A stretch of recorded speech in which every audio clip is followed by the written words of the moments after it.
नमो भगवते वासुदेवाय।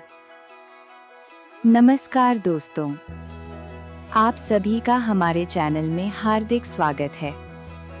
आज की इस पावन कथा में हम जानेंगे अधिक मास की सबसे महत्वपूर्ण और पुण्यदायी एकादशी पद्मिनी एकादशी के बारे में। शास्त्रों में कहा गया है कि जो श्रद्धा पूर्वक इस व्रत को करता है और इसकी कथा का श्रवण करता है, उसे भगवान श्री हरि विष्णु की विशेष कृपा प्राप्त होती है तथा उसके सभी मनोरथ पूर्ण होते हैं। तो आइए भगवान श्री हरि विष्णु का स्मरण करते हुए इस दिव्य कथा का श्रवण करते हैं। धर्मराज युधिष्ठिर ने भगवान श्री कृष्ण से पूछा, हे प्रभु, आपने मुझे अनेक एकादशियों का महात्म्य सुनाया है। अब कृपा करके अधिक मास के शुक्ल पक्ष में आने वाली एकादशी के बारे में बताइए। उसका नाम क्या है और उसका महत्व क्या है? तब भगवान श्री कृष्ण बोले, हे राजन, अधिक मास के शुक्ल पक्ष में आने वाली एकादशी को पद्मिनी एकादशी कहा जाता है। यह अत्यंत दुर्लभ और पुण्य प्रदान करने वाली एकादशी है।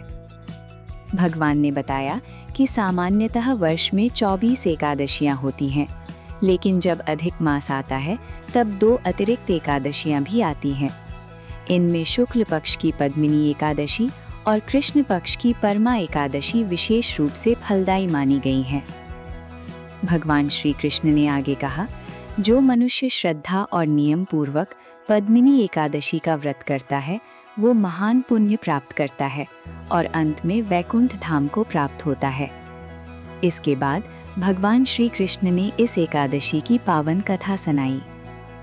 प्राचीन काल में हैय्य वंश में कृतवीर्य नाम के एक महान राजा राज्य करते थे।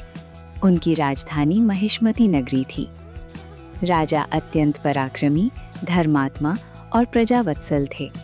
उनके पास धन, वैभव और समृद्धि की कोई कमी नहीं थी। उनकी 1000 रानियां थीं, लेकिन उन्हें एक भी पुत्र प्राप्त नहीं हुआ था। समय बीतता गया और राजा की चिंता बढ़ती गई। उन्हें यह दुख सताने लगा कि उनके बाद राज्य का उत्तराधिकारी कौन होगा।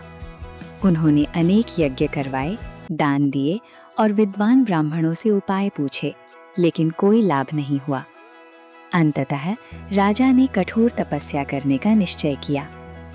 उनकी प्रिय रानी पद्मिनी भी अपने पति के साथ वन जाने के लिए तैयार हो गईं। दोनों ने राज्य का भार मंत्रियों को सौंपा और गंधमादन पर्वत पर जाकर तपस्या आरंभ कर दी। राजा ने वर्षों तक कठोर तप किया, लेकिन फिर भी पुत्र प्राप्ति नहीं हुई। ये देखकर रानी पद्मिनी अत्यंत चिंतित रहने लगी। एक दिन उन्हें महान पतिव्रता माता अनुसुईया के दर्शन हुए। रानी ने विनम्रता से उन्हें प्रणाम किया और अपनी समस्या बताई। तब माता अनुसुईया ने कहा, हे पुत्री, अधिक मास में आने वाली पद्मिनी एकादशी का व्रत अत्यंत चमत्कारी माना गया है। यदि तुम श्रद्धा और नियम पूर्वक यह व्रत करोगी तो भगवान विष्णु अवश्य प्रसन्न होंगे और तुम्हारी मनोकामना पूर्ण करेंगे।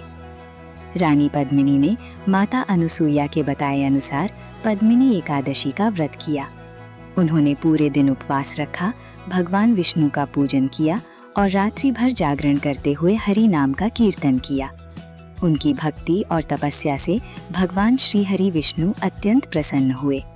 भगवान विष्णु उनके सामने प्रकट हुए और बोले, हे देवी, मैं तुम्हारी भक्ति से प्रसन्न हूँ, वर मांगो।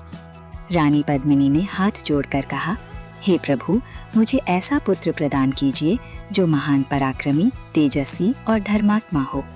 भगवान ने प्रसन्न होकर उन्हें पुत्र प्राप्ति का वरदान दे दिया। कुछ समय बाद रानी पद्मिनी ने एक तेजस्वी पुत्र को जन्म दिया। वही बालक आगे चलकर कार्तवीर्य अर्जुन के नाम से प्रसिद्ध हुआ। वो अत्यंत शक्तिशाली और पराक्रमी राजा बना।